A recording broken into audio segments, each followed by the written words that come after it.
Lideramos el camino de la opinión pública y buscamos que la cultura del debate alcance consensos y soluciones a los problemas de nuestro país.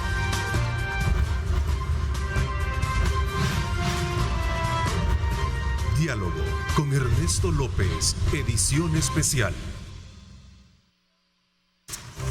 Viernes 18 de diciembre de 2020, vamos en curso contando los días y cada vez más estrecha, desde luego, las fechas que nos van a llevar a la celebración de esa Nochebuena y por supuesto también a la noche de fin de año. Sin duda alguna la situación está bastante preocupante en cuanto a casos de COVID, lo cual pues es importante cada vez más acatar las recomendaciones, el distanciamiento social, el uso de la mascarilla, el uso de alcohol y evitar las aglomeraciones. Eso es bien importante. Así es que desde ya nuevamente les invitamos a que no pierdan de vista la importancia que tiene, que es mantener presente estas recomendaciones. Esta mañana saludo cordialmente a nuestro panel del día viernes. Julio Valdivieso, ¿cómo estás? Qué gusto saludarte. Buenos días, Ernesto. Buenos días a los compañeros aquí en el panel y sobre todo a los televidentes. Gracias, doctor Nelson García. También me da mucho gusto saludarlo. Igualmente, y permítame saludar a la enorme audiencia que tiene el programa, cuyos comentarios son sumamente positivos. Así que un saludo a todos los que pasan pendientes de esta audición. Muchísimas gracias, doctor. La verdad que ha sido también muy oportuna la incorporación de usted, así como también del panel que siempre ha estado acompañándonos. Max Mojica también nos va a acompañar los días viernes acá, en la medida que su agenda se ajuste y por supuesto para conocer sus puntos de vista con relación a los temas de país. Max, bienvenido, gracias por acompañarnos.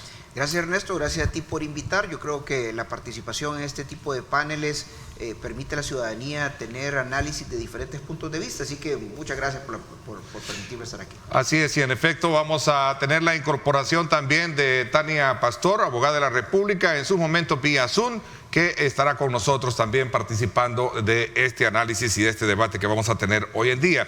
Sin duda alguna recogemos los temas que han sido mucho más discutidos a lo largo de la semana y uno de ellos es precisamente esta recomendable que ha dado la Asamblea Legislativa, precisamente el cual pide o recomienda la destitución del ministro de la Defensa Nacional y del director de la Policía Nacional Civil. Esto es uno de los aspectos que desde luego ha copado mucho la atención.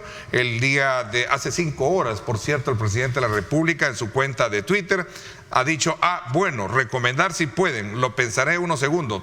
No, dice, ahí está para que ustedes vean la postura del presidente con relación a esta decisión de la Asamblea Legislativa. Además, el día de ayer dijo que no iba a acatar ninguna recomendación que hiciera la Asamblea Legislativa con relación al tema de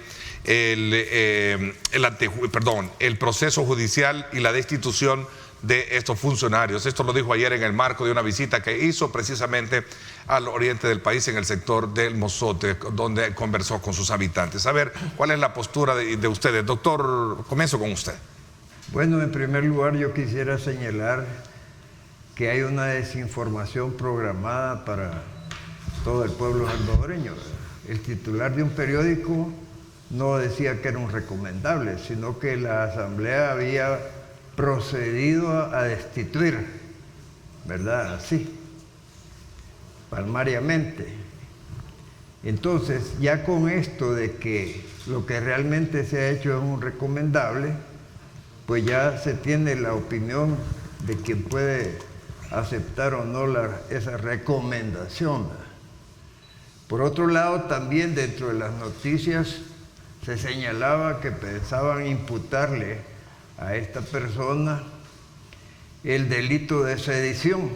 Según el artículo 341 del Código Penal, la sedición es un acto tumultuario, es decir, donde participan una cantidad de personas hasta indeterminada. No se le puede imputar ese delito a una acción personal, de tal manera de que yo hago este enfoque porque considero que es vital que el pueblo tenga una información basada en la verdad, pero sin desconocer que ha sido un sistema de la guerra psicológica, el lavado cerebral a que ha estado sometido la comunidad durante tanto tiempo y que debe determinar eso. Ese es mi señalamiento en cuanto al tema. Ok, Max, ¿qué piensas al respecto? Bueno, yo creo que el pueblo salvadoreño debe de reconocer y saber pues que quien ha hecho el recomendable son nuestros propios representantes. O sea, es decir, en la Asamblea Legislativa ellos no, digamos, no aparecen por ahí por derecho propio, como que fueran propietarios de su curul. Ellos son puestos por la votación popular, que ahí representan corrientes de izquierda, corrientes de derecha, corrientes de centro. También están representados partidos políticos afines al presidente, donde es la casa del pueblo, donde se hacen discusiones, donde se hacen análisis. Yo creo que es muy importante para un funcionario de la República recibir un recomendable de alguien que nos representa a todos, pues. O sea, nosotros aquí estamos dando opiniones privadas, personales. Si nosotros aquí en este panel hiciéramos un recomendable, definitivamente pues carecería de peso, pues, y sobre todo de vinculación jurídica. Pero si los representantes del pueblo en el ejercicio de sus funciones hacen un recomendable basado en evidencia, no simplemente porque les da la gana, ¿verdad?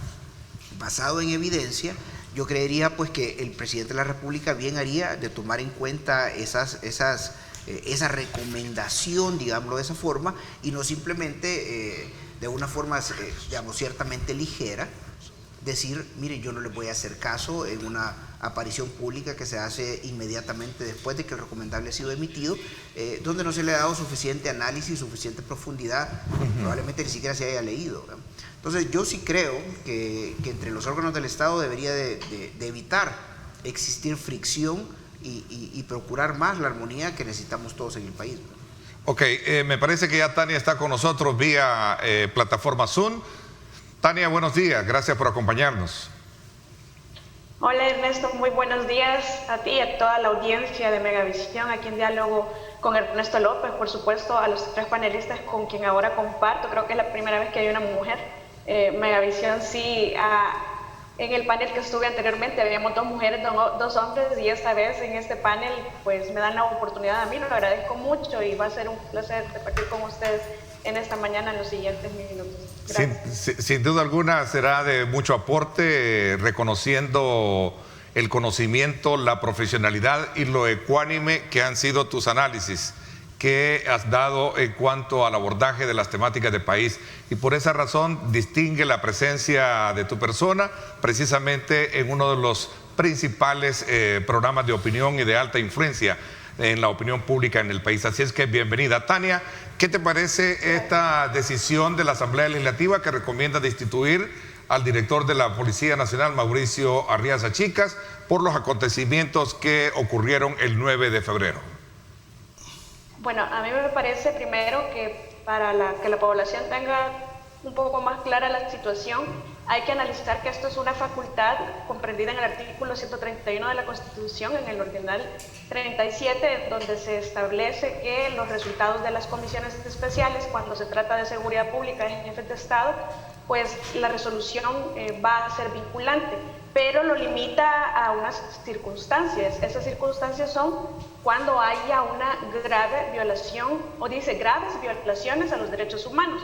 Esto nos lleva a la conclusión que hay que analizar si de verdad fueron varias violaciones, porque estamos hablando de que no es un evento aislado, sino que se refiere a graves violaciones y a derechos humanos. En la fundamentación que hace la Asamblea, en realidad están hasta determinando cometimiento de ilícitos, están determinando autoría y participación, premeditación, es decir, están analizando muchos elementos, pero no agregan el fundamento sobre el cual basan su recomendatorio, porque en realidad me parece que al final del día es un poco más de lo que hemos venido viendo de la dinámica de estrategia política para campaña electoral.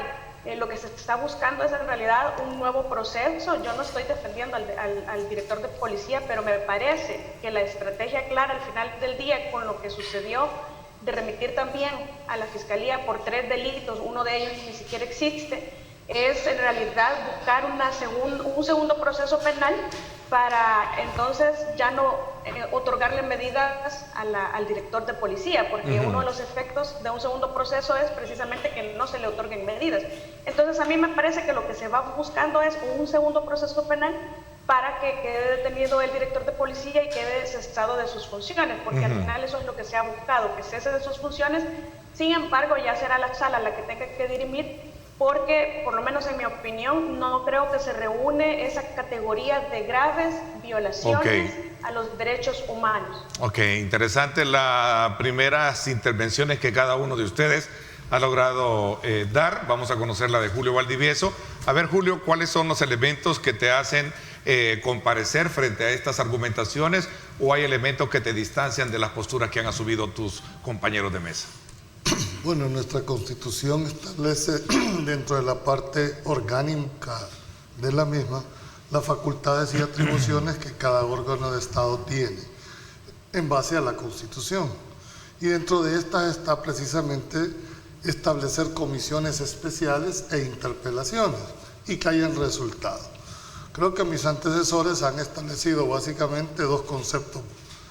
Primero, el establecimiento o no, si se tipifica como delito el hecho de esas graves violaciones, o si la conducta descrita por el sujeto activo, que en este caso es el director, encaja en el tema de las graves violaciones a los derechos humanos.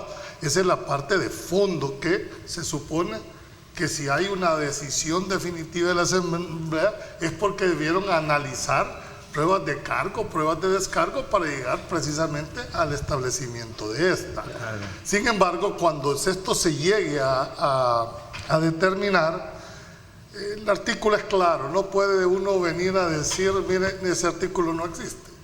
¿Cuándo es clave la palabra? Vinculante. Porque cuando son interpelaciones, la decisión, la recomendación, mejor dicho, de la Asamblea Legislativa es potestativo o no de cumplirlo por parte del Ejecutivo. En el caso específico de los directores de la OIE, ministro de Seguridad y la Policía, la reforma fue orientada precisamente que si habían violaciones a los derechos humanos, porque todos debemos de recordar los antecedentes históricos de este país, sí tenían que tener esa calidad. ¿Por qué? Porque quienes están obligados a garantizar que no se cumplan los derechos humanos son los que dirigen la seguridad pública de este país. Entonces sí tiene una razón con una concepción desde el punto de vista de la Constitución. Por lo tanto, yo debo de partir de la base que si llegaron a esa decisión es porque hay toda una serie y una, dijéramos, decisión motivada, razonada. Desconozco si eso se hizo o no se hizo. Estoy partiendo del supuesto lógico que antes de llegar a una decisión es porque ha habido todo un procedimiento que fundamenta esa decisión. Tus argumentaciones han sido, o tu análisis apegado precisamente a una lectura de carácter jurídica, pero sin embargo hay un análisis también político que deja entrever, en este caso, Tania. ¿Qué piensas tú al respecto, Max? ¿Es una estrategia más electoral de los diputados que hay detrás de todo esto? No, yo me distancio totalmente de ese análisis. O sea, mira, definitivamente El Salvador es un país donde la política siempre está de moda, donde la política siempre es coyuntural. Somos el país de las coyunturas, definitivamente. Pero yo sí creo que el pueblo salvadoreño debe de evitar tener memoria corta. Pues si estamos hablando que uno de los problemas que hemos tenido en este gobierno es la politización de la PNC, la politización de la Fuerza Armada. Tenemos que recordar al director Arreza Chicas, no es que está siendo juzgado por un solo incumplimiento. El director ha tenido reiteradas conductas que aparentemente tienen una tendencia de estar vinculadas o estar sujetas a, digamos, a las decisiones que se toman en este gobierno. No solo ha sido, digamos, el 9 de febrero que puede ser que está ahorita siendo juzgado, sino que ha tenido conductas donde se ha visto que reacciona de forma inmediata a órdenes pues que probablemente provengan del Ejecutivo. Adicionalmente, Tania Pastor estaba hablando acerca de que estamos en un proceso de destitución, porque recordemos que el mismo director Arreza Chicas renunció a su cargo como viceministro. Pues al final del día él ya no está siendo sujeto a la destitución que había dicho que salieron en Twitter muchas personas, incluyendo funcionarios, diciendo es una jugada maestra, como que hubiera sido una jugada maestra que él haya renunciado a su propia investidura para poder ser juzgado bajo la jurisdicción común. Entonces, en ese sentido, la Asamblea Legislativa lo que ha dicho es, mire, él ya no es viceministro, ya no va a proceder el antejuicio, ahora hacemos un recomendable para que se juzgue. También la abogada Pastor estaba hablando, mire, están analizando y atribuyéndole delitos. Eso es un análisis que ha hecho la Asamblea Legislativa. La Asamblea Legislativa no tiene potestad para juzgar a nadie. Ya hemos visto que la Fiscalía General de la República, en la jurisdicción común, en un juzgado de paz, ha presentado el requerimiento. Va a ser el órgano judicial, que es otra entidad. Acordémonos que vivimos todavía, el día de hoy vivimos en una república. Va a ser la otra entidad, otro poder del Estado, que va a juzgar a este funcionario. A ver, entramos en la fase en la que pueden intervenirse sin atropellarse y tomar desde luego el tiempo prudencial de un minuto y medio para poder dar sus argumentaciones. No sé si Tania está y también el doctor pedía la palabra, ¿no? A mí me parece, Ernesto, que es entendible la posición del licenciado Mojica, ¿verdad? Porque justamente la proyección que se quiere que entienda la comunidad. Para los que pretendemos estar en un lado estrictamente objetivo, esto obedece a una estrategia errónea, por cierto, y torpe además, en el sentido de instrumentalizar las instituciones y los cargos para entorpecer el desarrollo de una administración, fuera de quien fuera, y más aún en la desesperación de un resultado evidente, adverso a la continuidad de ese tipo de políticas que ha manejado este país durante 30 años. Entonces, de ahí es donde, pretendiendo, porque las disposiciones de la ley son las armas o instrumentos que se le dan al funcionario precisamente para que las ejerzan legítimamente, no para introducirlas como una forma de dañar al adversario, que es lo que, en mi opinión, está pasando. Solo quiero aclarar una decisión, porque Ernesto, cuando nos fuimos, dijo, bueno, tú has hecho un análisis jurídico, pero tiene consecuencias políticas. Análisis político. Bueno, yo, por mi formación, ¿verdad? Primero tengo que ver cuál es el sustento legal que te da origen para una interpretación. No hay que decirlo claro, ahora te voy a hacer análisis político, que es el tema. Lo que el presidente está haciendo, y no sé por qué la parte jurídica no ha podido, dijéramos, plantearlo de esa manera, es lo que se conoce como el deber de no aplicación por parte. Errado o no, interpretado o no, es una potestad que él puede tener de decirle, yo voy a aplicar el 235. ¿Por qué razón? Porque el 235 establece claramente que todo funcionario público o militar, antes de tomar posesión del cargo, jura cumplir la Constitución, ateniéndose al texto.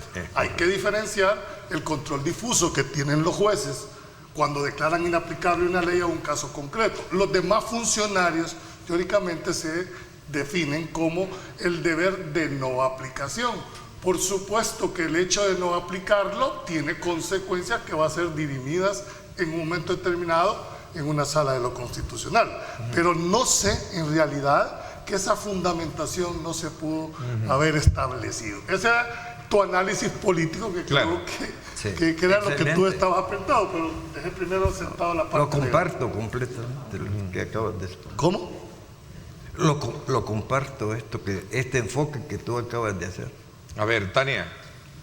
Bueno, en realidad yo voy a insistir en la parte medular de la fundamentación. Tengo en mis manos, a partir de la página 50, en realidad las últimas 10 páginas son en donde aproximadamente se intenta hacer una motivación de la resolución a la que arriban los diputados, y lo importante es lograr determinar si se configuran o no graves vulneraciones a los derechos humanos.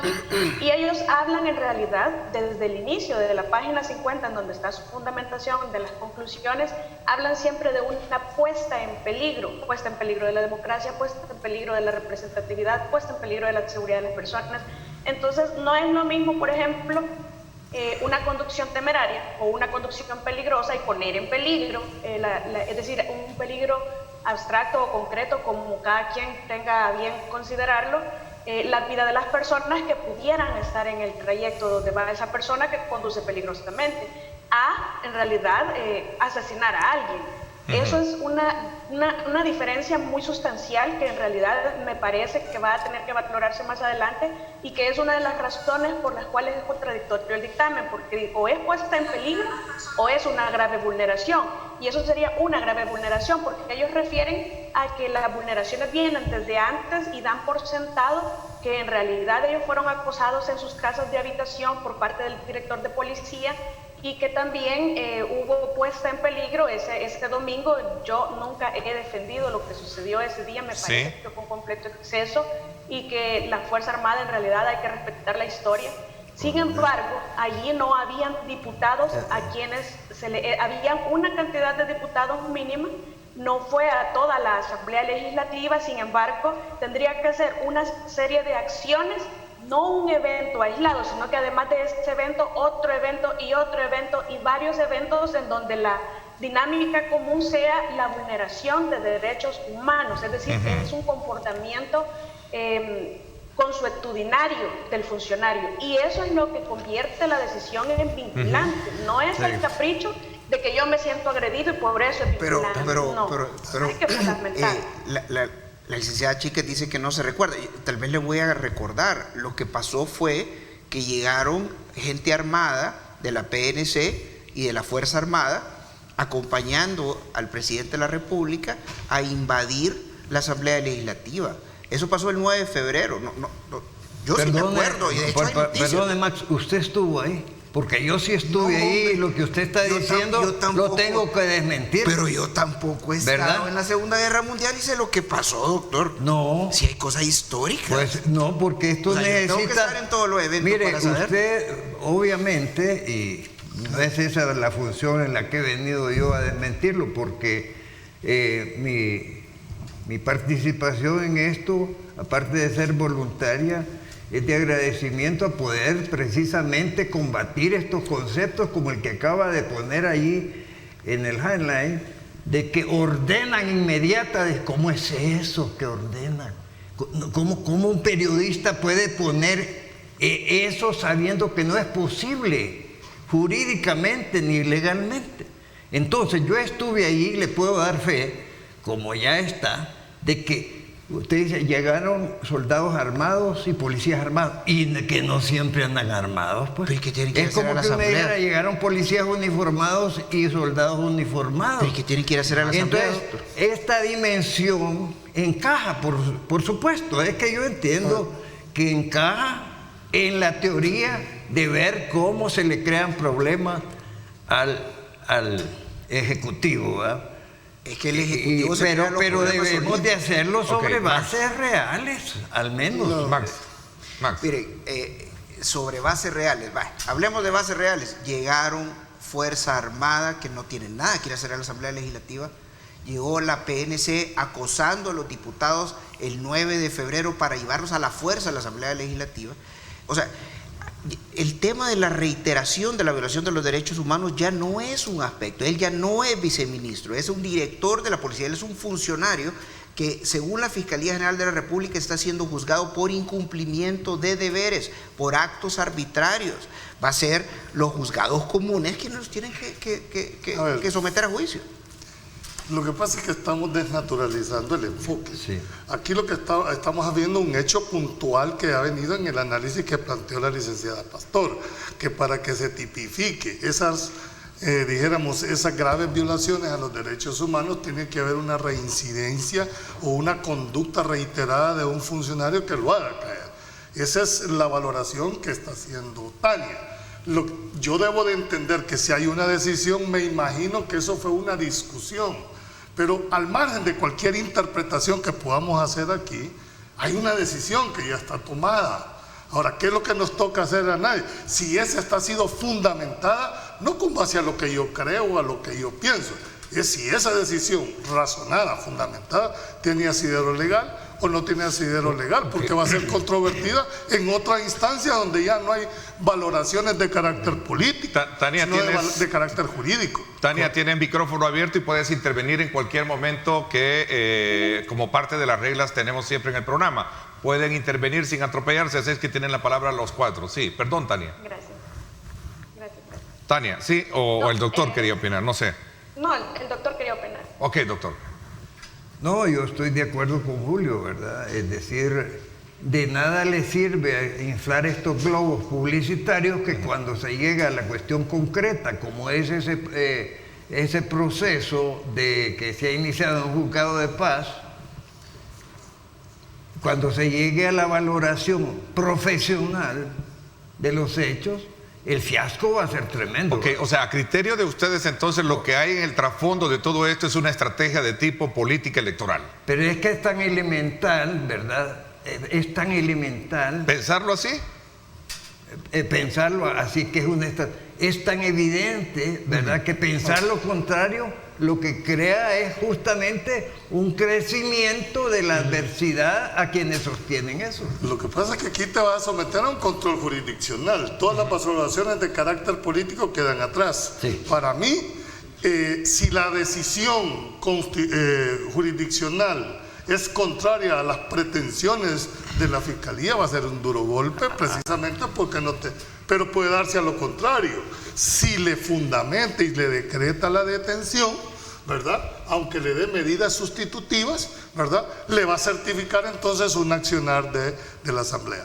Creo que la gran ventaja que se va a tener en este momento es que salimos ya del ámbito político y entras a un ámbito eminentemente jurídico donde se entra a valorar ya no lo que yo creo, lo que yo interpreto, sino a la evidencia que consta. Pero yo sí Es responsabilidad de nosotros colocar también todas aquellas piezas o posturas que se generan alrededor del tema. Chafik Handa, el diputado del FMLN, dice: se tienen todas las pruebas y en el ámbito internacional todas las notas, incluidas las del aliado estratégico que en aquel momento tenía, no fueron favorables a lo ocurrido. Perdón, Max. No, que a mí me llama la atención el hecho de que se discuta que este es un tema electoral. Y yo creo que visualicemos un punto.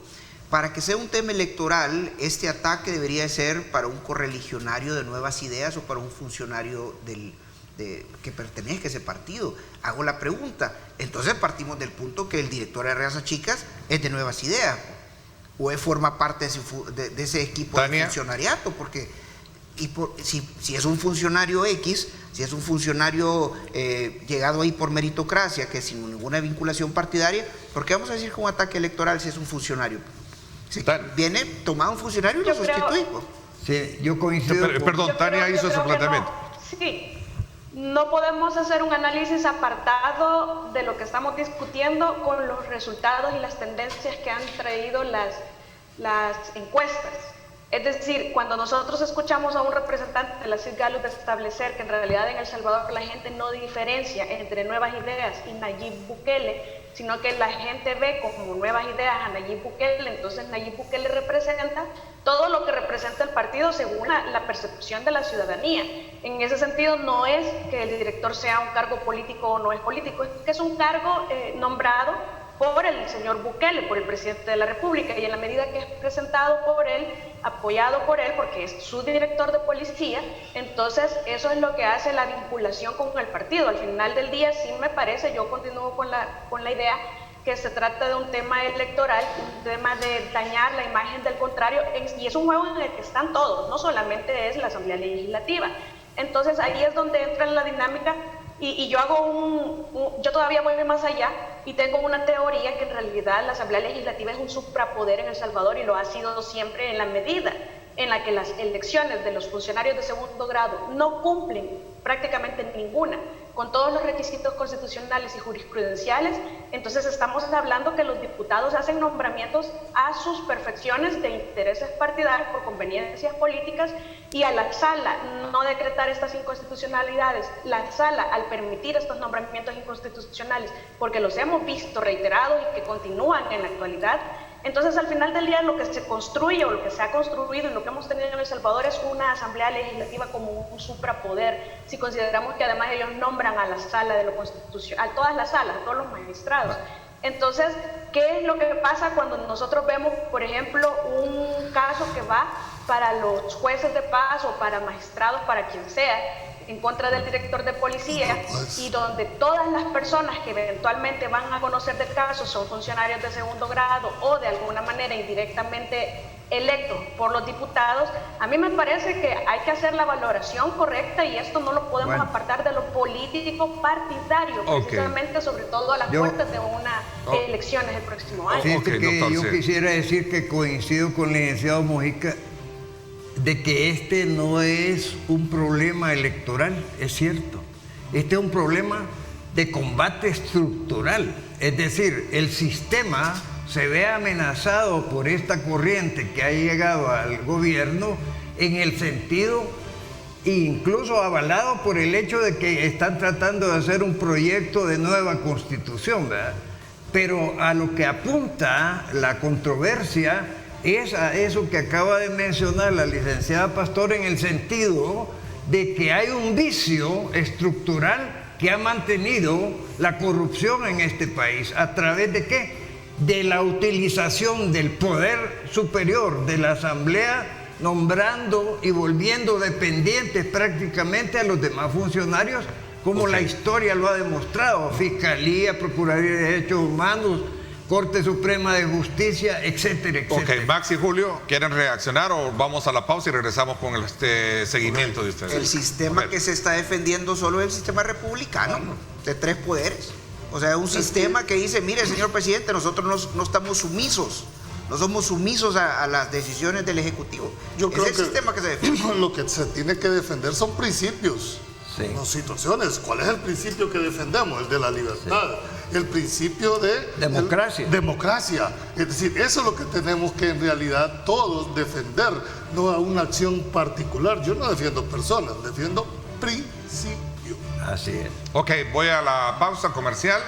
Cuando regresemos, desde luego vamos a continuar con este debate y sobre todo también introduciendo otros temas que han estado sobre la palestra política. No sin antes quiero invitarlos a que también sintonicen mañana a las 7 de la mañana en directo con Ernesto López Radio.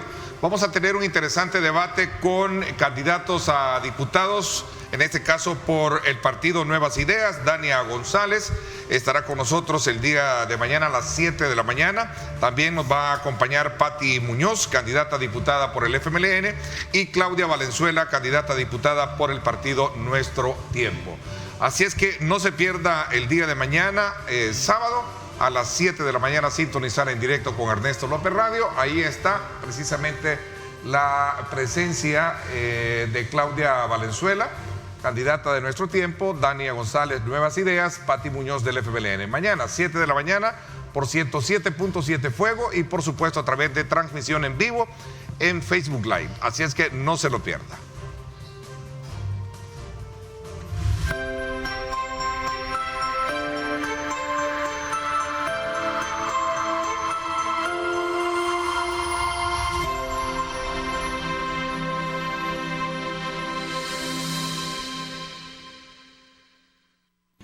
Estás viendo Diálogo con Ernesto López.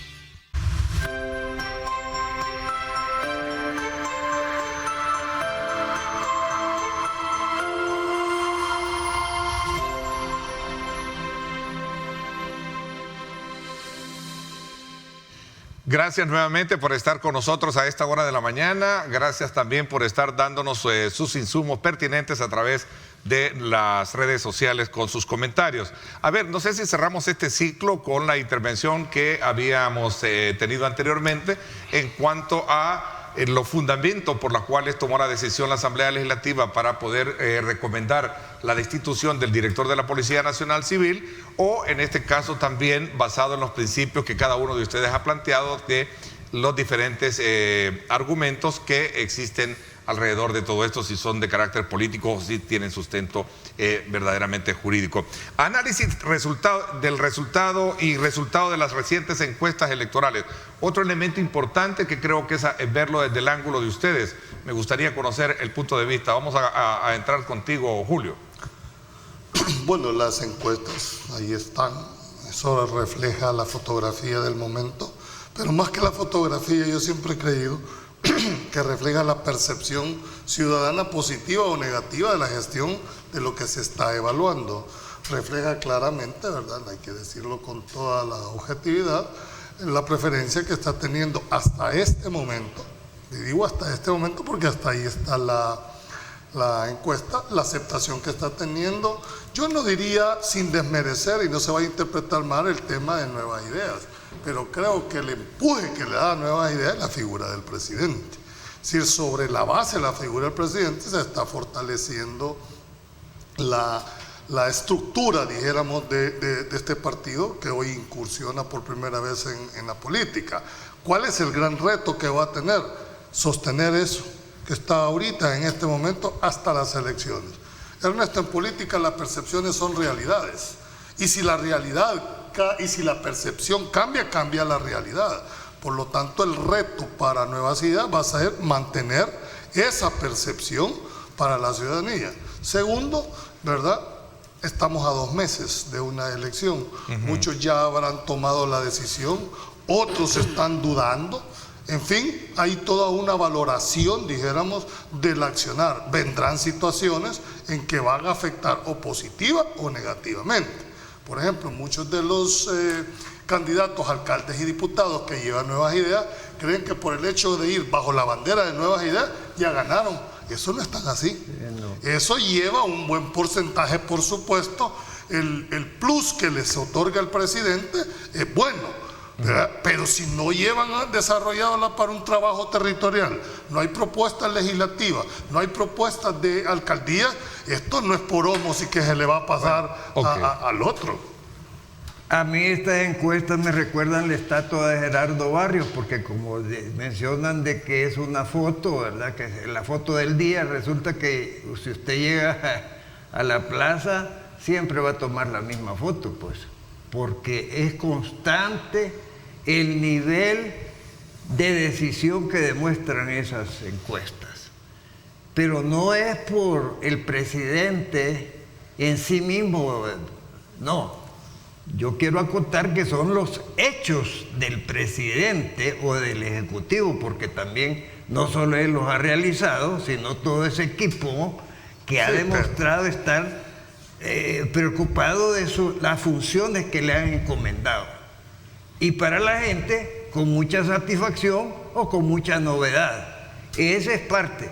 Pero aún así, ni siquiera debiera de existir el presidente como persona, como para que llegó al punto histórico en que el hartazgo de lo que ha vivido este país, y de lo cual los viejos podemos dar más fe que los jóvenes, y muchas de esas cosas en carne propia, ese hartazgo ha llegado como un tsunami, diría yo, social, que pretende lavar de una vez por todas estas sucias playas políticas que ha tenido el país.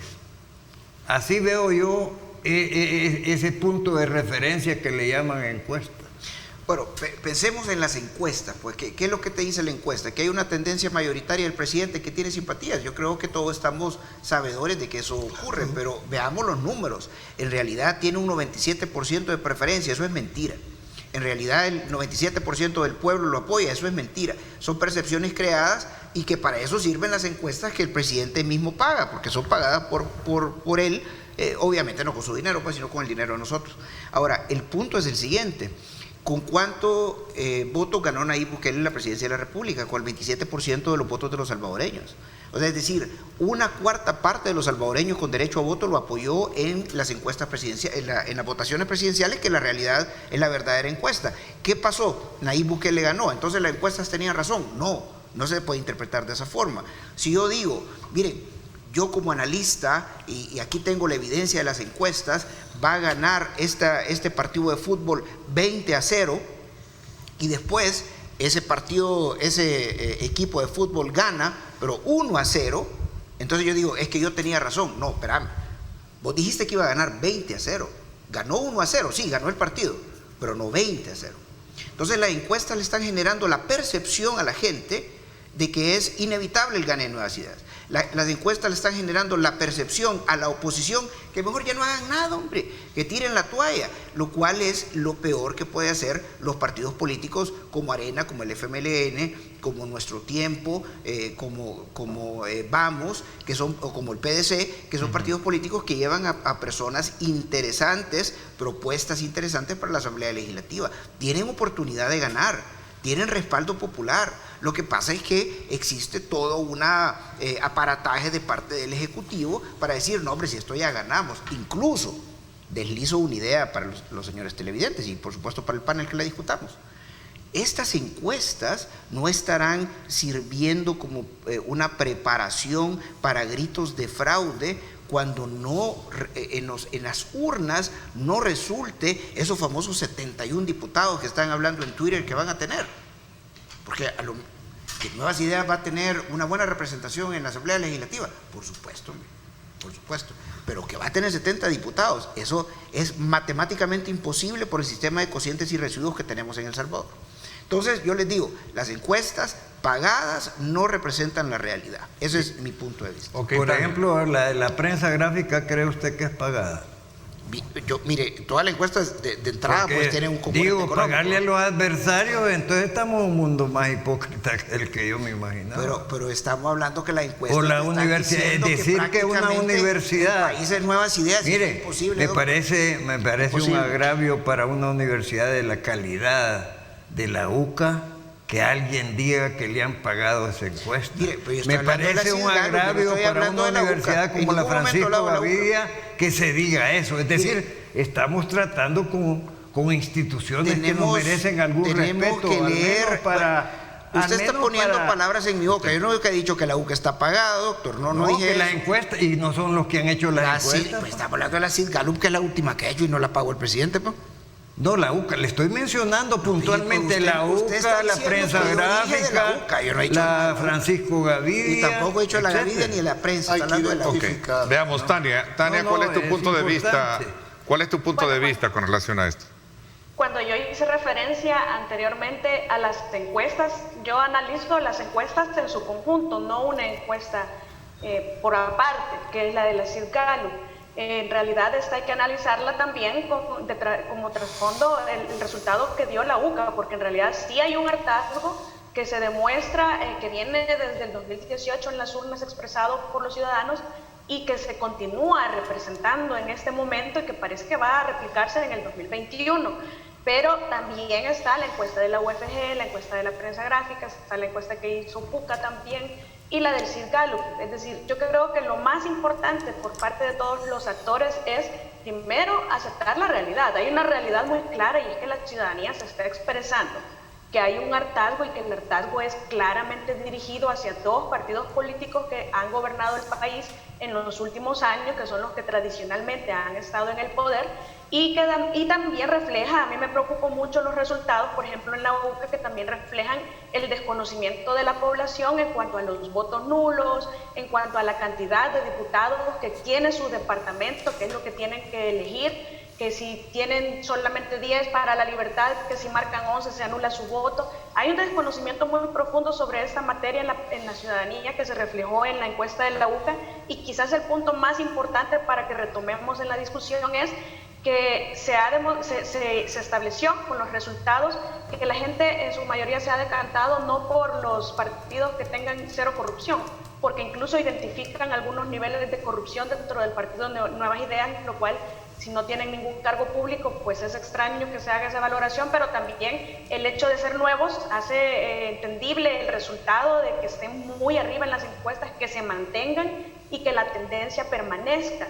Pero entonces lo que significa al final del día, en mi opinión, es que la gente está expresando que está cansada de la corrupción de las personas que representan a los diputados en la Asamblea Legislativa, y que esto ha trascendido a la reputación que tienen los mismos alcaldes, y que sabemos que el comportamiento de elecciones de alcaldes ha sido diferente en la historia, pero parece que en esta ocasión está incluso bañando de esta mala reputación de los diputados a los mismos alcaldes de estos dos partidos, precisamente porque son los que coinciden en todas las encuestas, en mi opinión. A ver, yo creo que también tenemos que diferenciar que la gente vota de manera diferenciada, alcaldes diputados. O sea, no podemos decir, bueno, esta es una tendencia para todo en términos generales. Por supuesto que hay un hartazgo, nadie lo está, pero sumar que automáticamente este hartazgo va para acá, creo que hay que tener la prudencia debida. En el caso de los alcaldes, que es un tema más territorial, tradicionalmente el voto del alcalde arrastra al voto del diputado, siempre lo va llevando. Entonces va a depender mucho de los liderazgos locales para que con toda la trayectoria, ese hartazgo, esa imagen que pueda tener, se sume, porque ahora en la papeleta va la bandera del candidato a alcalde, antes no iba, y eso va a marcar una diferencia. Segundo, hay que ver cómo va a ser el comportamiento del elector, cómo van a promover los partidos políticos, cuál va a ser la estrategia, van a pedir el voto por bandera o van a pedir el voto por rostro, para poder determinar cuál va a ser en realidad el alcalde. No baja una elección presidencial. Por eso mi tesis es que la figura del presidente es el que está arrastrando hoy por hoy al partido Nuevas Ideas. Pero si esa imagen positiva que tiene el presidente no es complementada con un trabajo territorial, con una figura, con una propuesta tanto legislativa como municipal, para que pueda haber en realidad esa unión. Solo la imagen del presidente les da un valor que ya lo quisieran tener los demás institutos políticos. Yo coincido con muchas de tus posiciones, pero quisiera acotar una cosa. En este siglo XXI, el elemento fundamental para motivar una voluntad hacia un lado o a otro ya no depende de ese trabajo estrictamente de campo que le dicen, ¿verdad? Hoy el elemento de la comunicación de redes tiene y ha tenido un efecto demostrado de mayor maduración de los conceptos. Hay un concepto general en donde caen lamentablemente la mayoría de alcaldes, y más con esta situación en que se les ha brindado una cantidad de dinero sin una supervisión que por el otro lado se le reclama a pie juntillas a cada uno de los funcionarios del Ejecutivo. De tal manera de que además hemos visto el despilfarro, porque el despilfarro o la mala inversión es una especie de corrupción basada en la ignorancia o la mala fe. Y esto hay mucho, ¿verdad? Pero en todo caso, como dijo un reconocido analista, yo creo que a estas alturas la suerte está echada de las consecuencias electorales que evidencian las encuestas, que yo no sé cuál es la que ha pagado el presidente, pero que no creo que las que han efectuado instituciones, no solo contrarias a él, sino instituciones de respetabilidad académica como las universidades, no creo yo que reflejen un engaño. Vámonos a la pausa. Cuando regresemos vamos a volver a la Asamblea Legislativa. Discusión del presupuesto general sigue estancada y la urgente necesidad de aprobar el Fomilenio. Ayer compartieron esta señal, 2 ejecutivos de Fomilenio, llamando precisamente tanto al Ejecutivo como a la Asamblea Legislativa para aprobar cuanto antes esa contrapartida a efecto de no dejar varados 4 grandes proyectos estratégicos, 5 grandes proyectos estratégicos de país. Vamos a la pausa y regresamos con eso.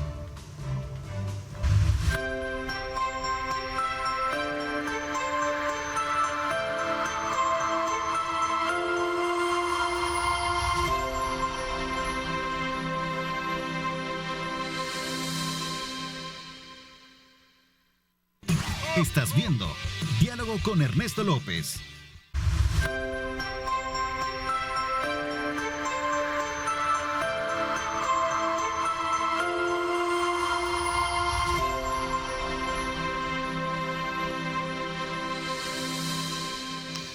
Son las 7:27. Gracias por sintonizarnos. Queremos desde luego agradecer a quienes ya están nuevamente conectados con nosotros a través de nuestra señal en Facebook y también en Twitter. Y por supuesto también Megavisión Go. A ver, el tema del presupuesto continúa estancado. Estamos ya casi a 80 días y parece ser que no vamos a tener presupuesto porque solo estamos hablando de una sesión plenaria que nos queda. Y sobre todo también el tema del Fomilenio, al cual yo hacía mención que el día de ayer en este mismo programa, el director ejecutivo y el residente de país de la Corporación del Milenio hacían el urgente llamado y que sería un buen premio para navideño el hecho de que se aprobara esta contrapartida de fondos que necesita para la culminación de estos proyectos. A ver. Fíjese, Ernesto, que esto ha sido tradicional durante todo el recuerdo que pueda tener de la discusión del presupuesto. La diferencia y donde está la coyuntura en esta oportunidad es que aparentemente la solución tradicional a esos empantanamientos no se va a aplicar, que es la que, según se rumorea, es la compraventa de voluntades. Y ahí es donde se encuentra la mayor dificultad, porque este entrampamiento es parte de la época navideña de los señores diputados, al menos lo ha sido. Y ahora pareciera que no va a haber regalos. Ok, Tania, ¿qué piensas al respecto? Bueno, yo creo que deberían de encontrarle, es bien complicado porque ya entendimos, me parece, como salvadoreños, que el gobierno no incluyó en el presupuesto el tema de Fomilenio, que se ha venido a hacer un replanteamiento de la deuda para COVID, para ya no adquirir más deuda para financiar el presupuesto. Sin embargo, vaya, ya identificamos los problemas, entonces ahora démosle solución. Se han quedado únicamente con la retórica que les genera detracción hacia el gobierno y vuelvo a lo mismo, todo se trata de dañar imagen por cuestiones electorales, político-partidistas. En realidad, si hay problemas que ya se identificaron, son áreas de mejora, entonces, ¿cuál es la solución que proponen? Porque sí, ya se fue a controversia la parte en donde se asignaban los recursos.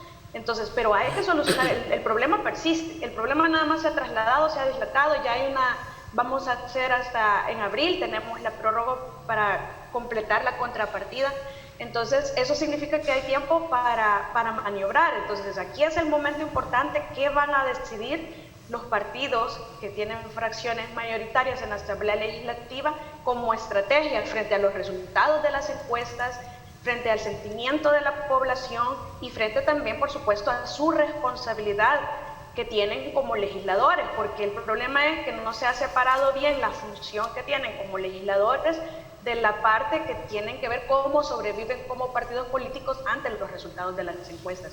Entonces ya superamos nosotros la identificación de esas falencias que se produjeron en la implementación del presupuesto que presentó el Ejecutivo. Entonces, ¿cuál es la solución que proponen ellos? Yo creo que sería más inteligente de parte de ellos de decir, bueno, aquí lo vamos a financiar y entonces explotar lo que gracias a ellos pues se cumplió con el Fomilenio 2 y en realidad ya lo explicaba ayer en la misma entrevista, Ernesto, y a toda la población que Fomilenio 3 de los 11 países aproximadamente que se les ha otorgado un segundo Fomilenio, no ha habido uno tercero. Entonces, no, es decir, aquí quizás lo que se está dañando es, si se cierra bien este escenario, la posibilidad, de acuerdo a las relaciones buenas que se han establecido, sea por sometimiento o por tratos que algunos considerarán inconvenientes de tercer país seguro, pero hay una probabilidad cierta, en mi opinión, de ser el primer país que tengamos un Fomilenio 3 si cerramos bien este escenario. Pero para esto necesitamos, recordemos que el Estado es uno solo. Son 3 órganos de gobierno, pero el Estado es uno solo. No se vale tener esa dinámica de hacer publicaciones hacia la comunidad internacional desmeritando a la otra parte del equipo, porque nosotros aquí adentro resolvamos nuestros problemas, pero hacia afuera tenemos que mostrar una imagen de unión y fortaleza. sobre todo porque este tipo de temas nos afectan a todos y en la imagen internacional, pero aquí parece que todos los bandos están viendo los réditos electorales, tanto nacional como internacionalmente, y lo grave es eso, no están actuando como un Estado, están actuando cada quien jalando agua para su molino, como decimos en buen salvadoreño. Ok, Max. Bueno, miren, es que no se trata de que el Estado, que una parte del Estado está desmeritando a la otra, así es que las noticias internacionales corren como pólvora. O sea, aquí tenemos prensa internacional que hacia afuera transmite lo que está ocurriendo aquí en El Salvador. No es necesario que un diputado, como que estuviéramos en la época de la colonia, que tiene que agarrar una carreta, después irse en un barco. No, hombre, si aquí cualquier cosa que ocurre en El Salvador, la toma de la asamblea del 9 de febrero, acusaciones de corrupción, temas de sobreprecio en la compra de mascarillas, temas de que no se rinde cuentas, la constante pugna entre el Ejecutivo y la Asamblea Legislativa, el ningüineo del órgano judicial, que no van a cumplir sentencias, todo eso se conoce internacionalmente y todo eso desmerita no solo los créditos internacionales como Fomilenio, sino también la inversión internacional, porque El Salvador no solo debe vivir de créditos internacionales, sino también de decir, miren, inversionistas, vengan a este país es prometedor, este país le da seguridad para su inversión, este país usted puede venir a invertir y tener una inversión a largo plazo y ver los rendimientos. Entonces, los problemas no se dan porque un diputado hable, los problemas se dan por la constante pugna que tenemos entre los diferentes sectores del gobierno aquí en El Salvador. Y regresemos un poco al presupuesto. ¿Cuál es el problema del presupuesto? Que es un presupuesto desfinanciado. Mire, realmente, pues como decía Einstein, si tú no puedes explicar las cosas de forma sencilla es porque no las entiendes. Entonces yo les quiero transmitir a la población qué es lo que está pasando. Miren, veamos qué significa un presupuesto desfinanciado. El padre de familia le dice a la esposa y le dice a los hijos, miren, no se preocupen, el otro año vamos a salir súper bien. Mira, le dice la esposa, pero ¿y cómo es que vamos a salir súper bien? Vos ganás de salario $1,000. Pero ya te diste cuenta que con los colegios, con la cuota del carro, con la cuota de la hipoteca de la casa, con la comida, con el pago todos los pagos que nosotros tenemos que hacer de tarjetas de crédito porque te estás endeudando, entonces con todos esos pagos nosotros tenemos que pagar $1,500. ¿Cómo vas a hacer para pagar esos $500 extra? Y le dice el padre de familia, no te preocupes, el otro año voy a ganar $500 más. ¿Y cómo? Le dice, no te preocupes, ya vas a ver, aquí está el presupuesto financiado. Yo gano $1,000 hoy, es cierto, pero el otro año vamos a ganar 1,500. ¿Y de dónde lo vas a sacar? No te preocupes. No, es que así nos tienen, hombre. ¿Por qué decimos que el presupuesto está financiado? Porque están considerando mayores ingresos fiscales. ¿Qué significa? Mayor cobro de impuestos. Señores, para que se pueda generar mayor cobro de impuestos, la economía debe de dinamizarse. Debe de haber más empresarios que puedan pagar impuestos. ¿Y cómo se puede pagar impuestos los más empresarios? Generando más negocios. Pero estamos partiendo de puntos que no sabemos, porque la economía en El Salvador por años, por décadas, ha estado creciendo 2.5%, y el presupuesto parte del punto que la economía va a estar creciendo alrededor de un 4.5%, lo cual no hay ninguna base lógica para pensar que ese presupuesto que ha presentado el Ejecutivo va a ser, se van a cumplir las metas que tiene el Por eso pregunta, tenemos que ser realistas. Una pregunta, ¿me puede decir usted el presupuesto de qué año ha estado financiado? Completamente financiado de ningún año, doctor, y eso es otro de los errores que hemos tenido aquí. Es por eso, ¿verdad? Porque entonces estamos señalando con escándalo que este presupuesto está desfinanciado cuando todo estoy señalando con escándalo las mentiras. Estoy señalando con escándalo las mentiras que están diciendo que este es el presupuesto. Por eso le pregunto cuál ha estado financiado. Eso es lo que estoy señalando, doctor. No, pero me acaba de decir que ninguno ha estado financiado. Pero la mentira es que salga una persona con la cachucha para atrás diciendo que es el presupuesto que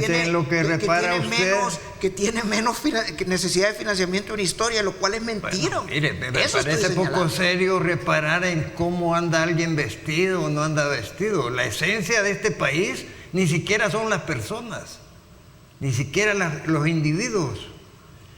Fíjese que el impuesto, para empezar, el presupuesto ha sido el botín del que han dispuesto los políticos tradicionales, ¿verdad? Tanto para su clientelismo político como para su beneficio de inventar obras interminables, como la del Chaparral. Y ahora no es botín, etc. doctor. Y ahora no es botín el presupuesto, hoy, con estos funcionarios. Pues hay que ver, porque ahorita como no hay botín, cuando lo haya y empiezan a disponer, entonces le diré yo, mire, fíjese que robaron. Ok, Julio, te doy la Hay un palabra montón de investigaciones en curso. Te doy la palabra cuando regresemos, vamos atrasados con la pausa. Vamos a la pausa.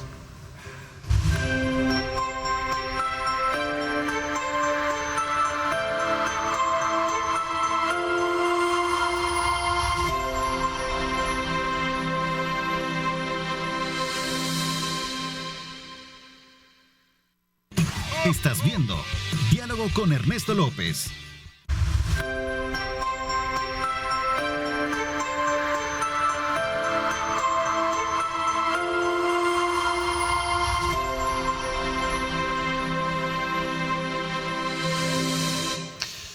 Gracias nuevamente por estar con nosotros. Julio, tú que te querés contarte la palabra. El tema del presupuesto es recurrente cada vez que después de septiembre se presenta. ¿Qué ha significado el presupuesto? El presupuesto es un instrumento político que tiene el gobierno para la consecución de sus fines. Sí. Y se prepara en base a la estimación de ingresos y gastos. Claro. Y lógicamente viene una priorización en aquellos rubros en los cuales se interpone. En el tema actual ahorita es que esta polarización que hay agravó aún más esa tensa relación que se venía teniendo. ¿Por qué razón? Yo no quisiera ser apocalíptico, porque si bien es cierto, formalmente se termina el 21 o el 22, creo que es la última sesión que pudiese darse en el país, no quiere decir que esté abierta hasta el 31 de diciembre. Pero por los vientos que soplan, la percepción es que no veo, ¿verdad? Una señal política de que vaya a haber un entendimiento para una aprobación de presupuesto. Mucho menos fondos Fomilenio. Yo creo que en el caso de Fomilenio hay que llamar, creo que está en proceso, si no me equivoco, me corrigen los colegas.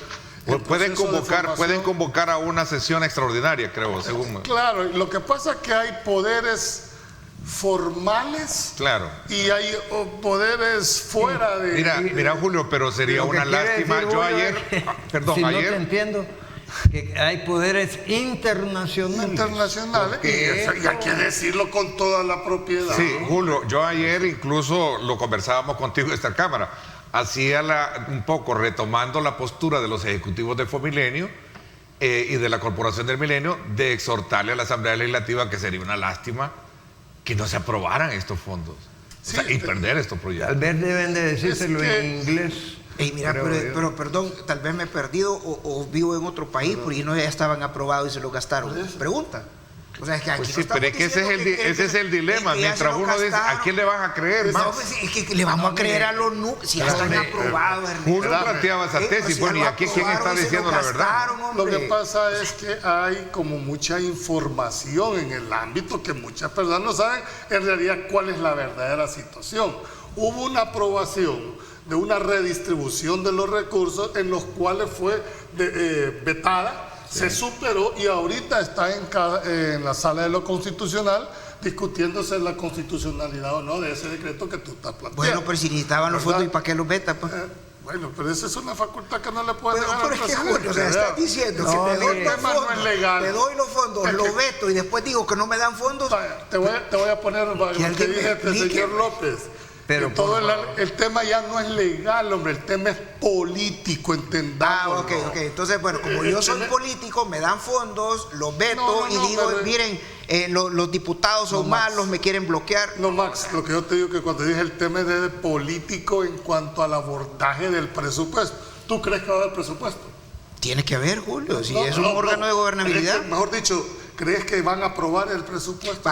Recordémonos cuando Shafiq Handal padre no aprobó el presupuesto casi por 10 meses y lo pudieron aprobar hasta que alguien del frente se levantó para ir al baño, llegó el suplente y votó. Entonces siempre ha habido un tema de tensión en el presupuesto, siempre. Ahora, que el presupuesto se tiene que acabar aprobando es una necesidad de gobernabilidad del país. Entonces lo tenemos que aprobar. Lo que pasa es que las fuerzas políticas se tienen que poner de acuerdo. Fíjese que Max acaba de tocar una palabra que es vital: gobernabilidad. Y yo quiero decir de que desde mi punto de vista analítico, a eso le apunta, a que haya desgobernabilidad. Porque los intereses superiores de este país están sobre esas anécdotas de que se levantó un diputado y entonces viene el otro y votó. Imagínense qué falta de consistencia patriótica, ¿verdad? Pero estás hablando de El Salvador. Sí, claro. Bueno, lamentablemente, ¿verdad? No, pues sí, porque yo también le pregunté No, a de Tania. aquí Tania hizo una muy buena exposición, pero yo no sé si se estaba refiriendo a El Salvador o estaba haciendo... A ver, Tania.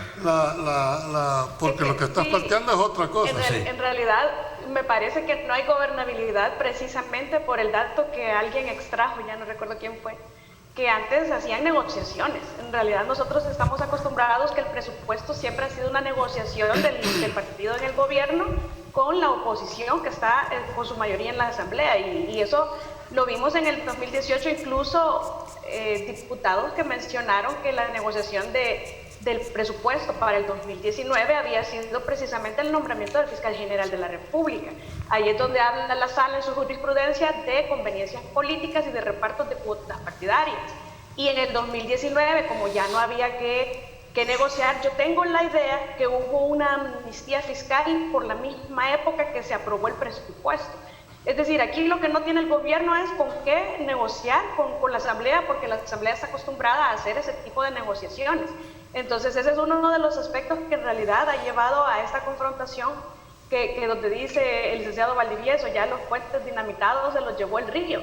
Sí. Ya no hay ningún método de conciliación entre estos dos poderes, y en lo que se han quedado es saber cómo se hacen el daño mayor posible. Pero sí se trata de que no hay negociación como siempre. No hay, y al final la realidad se va a terminar imponiendo. Por más que nosotros querramos aquí tratar de hacer un abordaje jurídico-político, la realidad se va a terminar. Cuando tenés un endeudamiento del 96% en este tema, cuando los puentes están dictaminados, cuando no hay entendimiento, cuando no hay diálogo, va a haber gobernabilidad para aprobar el presupuesto. Max, me deja el sabor que no estás de acuerdo con el planteamiento de Julio. No, mira, lo que pasa es que estamos diciendo, a mí me llama la atención, por ejemplo, el licenciado Pastor dice no hay dinero, y tienen 8 mil millones de dólares de fondos disponibles, pues. O sea, es el presupuesto, es el gobierno que más dinero ha tenido en la historia reciente, bueno, no, en la historia reciente iba a decir, en la historia del Salvador, desde la colonia. Nunca nadie ha tenido tanto dinero. Fuera de cámara estábamos hablando con el doctor y les voy a tirar un dato así simple. El Frente, y yo escribía editoriales, me quejaba del Frente, etcétera, porque no sabía lo que venía después. El Frente endeudó al país en 10 mil millones de dólares, sí, en los dos gobiernos de Funes y Sánchez Serén. Nuevas Ideas ha tenido en disposición solo en el periodo fiscal 2019-2020 8 mil millones de dólares. Me llama muchísimo la atención que la licenciada Pastor diga no tienen dinero. ¿Y dónde está el piso? Yo no he dicho eso. Dijo que no tenía dinero para negociación, eso es lo que oímos. Entonces, no dije eso. Pero eso es lo que escuché, de esto lo tengo apuntado. Que yo creo dinero para negociación, creo que. A ver, Tania, por alusión. O sea que tienen dinero para la negociación. No, yo no sé, tienen 8 mil millones de dólares. No tienen con qué negociar, porque es una realidad. Yo creo que negar a estas alturas del partido en el año 2020, después de nuestra historia, negar que la gobernabilidad en El Salvador se ha dado a punta de negociaciones oscuras, de repartos de cuotas partidarias y de intereses por conveniencias políticas, me parece un poco, respetuosamente lo digo, pero hay que aceptarlo, si no la posición es muy sesgada, porque en realidad eso es lo que hemos tenido, los maletines negros, y cuando nosotros hablamos de gastos reservados y que piden transparencia, a mí me gustaría como ciudadana que nos transparentaran qué hicieron con los gastos reservados. En eso sí estamos de acuerdo. 30 años. En eso estamos de acuerdo. Es una parte de donde salía el dinero con el que se hacían las negociaciones de los tan llamados maletines negros. Entonces, no hay maletines, no hay con qué transar, es decir, no hay qué pueda entregar el gobierno que la asamblea quiere, porque lo que los diputados quieren de las dos fracciones mayoritarias, porque lo que quieren, pues obviamente es doctor García. Doctor García. Sí, bueno, están analizando una realidad y yo coincido de que hay dinero, pero no para eso, porque no hay la voluntad de seguir en la corrupción tradicional, ¿verdad? de donde salen diputados con 113 propiedades, por el amor de Dios, hombre. Si eso es una ofensa casi a lo más elemental, ¿verdad? Estamos de acuerdo. Yo creo que de todos es conocido que este país demanda que hay que pasar de una gobernabilidad comprada a una gobernabilidad pactada. Sí. Y ojo con lo que estoy diciendo. Porque es válido, Tania, hacer negociaciones arriba de la mesa. Sí. ¿Cómo negociar un presupuesto? Un alcalde puede decirle a su diputado, mira, hey, apóyenme para realizar estos proyectos, negocien de que ciertos recursos vayan orientados más al tema de infraestructura. Eso es válido, las negociaciones son válidas en un órgano de Estado como es la Asamblea Legislativa. Lo que no es válido es la negociación bajo el chantaje. Ese es el punto de fondo, pero de que hay una discusión y de que hay una negociación, eso no lo veo yo como que si fuese lo peor. Ok, Max. No, definitivamente lo que está describiendo Julio es lo que todos aspiramos, ¿verdad? Una asamblea legislativa que encuentre pactos políticos, pactos de representación, que se pueda, digamos, conjugar con el Ejecutivo. Se ha mencionado en este panel, no recuerdo quién lo mencionó, el hecho de, bueno, entonces que la Asamblea vea cómo... No, hombre, si es que quien administra es el Ejecutivo, entonces debe de haber un acuerdo de decir, mire, aquí está el presupuesto, estos son los gastos, aquí lo voy a gastar, estos son mis recursos, estos son las posibilidades que tengo de crédito, apruébemelo. Ese es el juego de poderes, de equilibrio de poderes republicano. Entonces, desde esa perspectiva, definitivamente, aspiracionalmente, y aquí pues, como le digo, estoy de acuerdo con todo el panel, quisiéramos tener una asamblea legislativa que logre acuerdos con el Ejecutivo y un Ejecutivo que esté dispuesto a ceder en algunos puntos y llegar a acuerdos con la asamblea. Es el juego político aquí y en la China no, pero la China no es comunista, así que aquí en cualquier otro país democrático. Lo que menciona Max es bien interesante porque me trae a la cabeza el hecho de que aquí también ha habido dos gobiernos paralelos, ¿verdad? Uno ejercido por la empresa privada poderosa y otra por los gobernantes. Muchas veces los gobernantes son sumidos a ese otro poder, ¿verdad? Y lo traigo a colación porque pero hay otro. Me parece a mí que no es correcto que se anden haciendo gestiones en el extranjero en contra de los intereses nacionales. Ok, voy a la pausa y como regresamos. nacionalista lo rechazo. Bueno, vamos a la pausa y regresamos con el análisis concluyente y propositivo que ustedes van a hacer.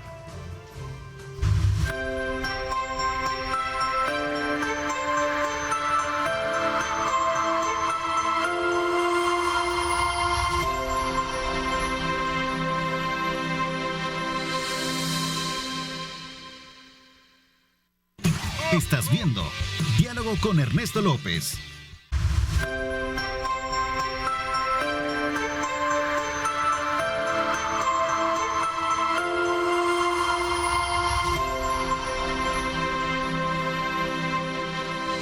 Son las 7 de la mañana con 54 minutos. Voy a darles un minuto a cada uno de ustedes para hacer un análisis concluyente y propositivo de los temas que hemos abordado. Comienzo contigo, Max.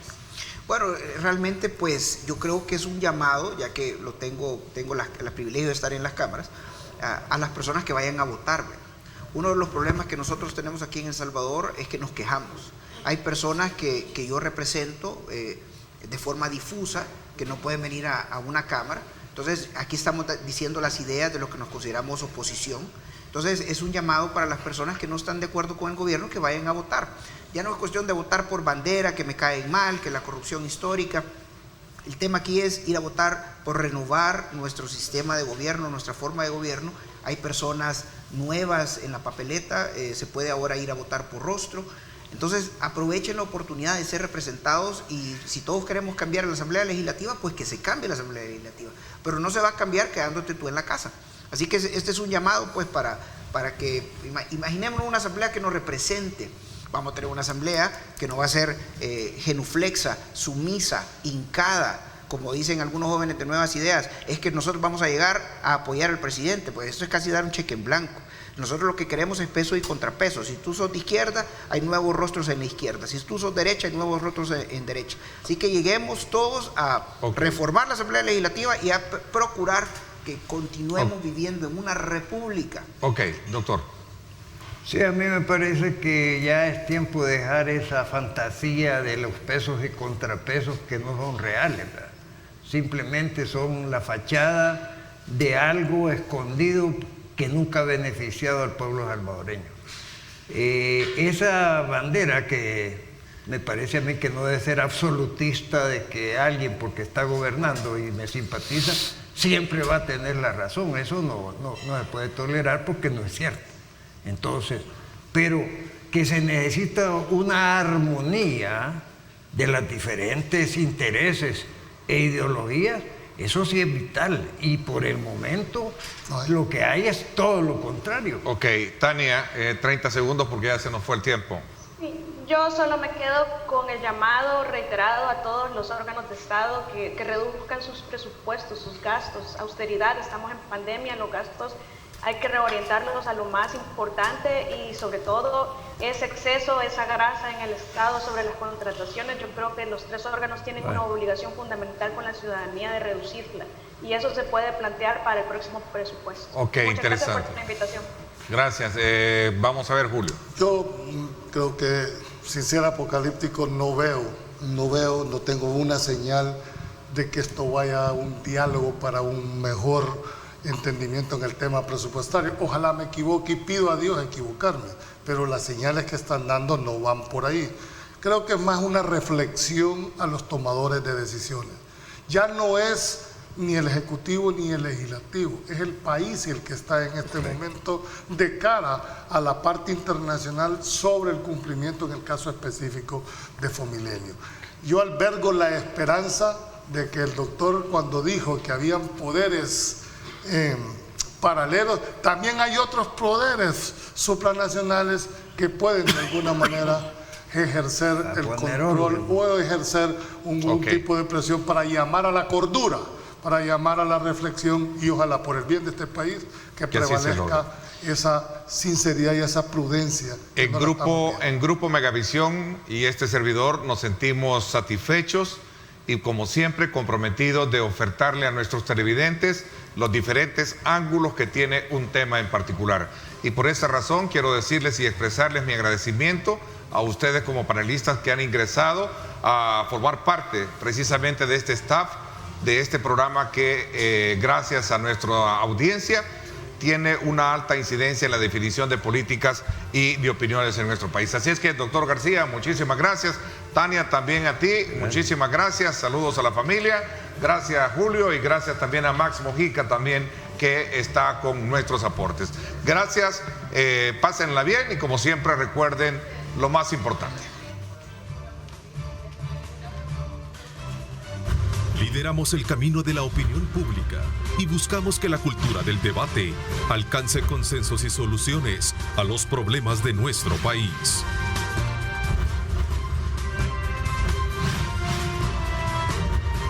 Diálogo con Ernesto López, edición especial.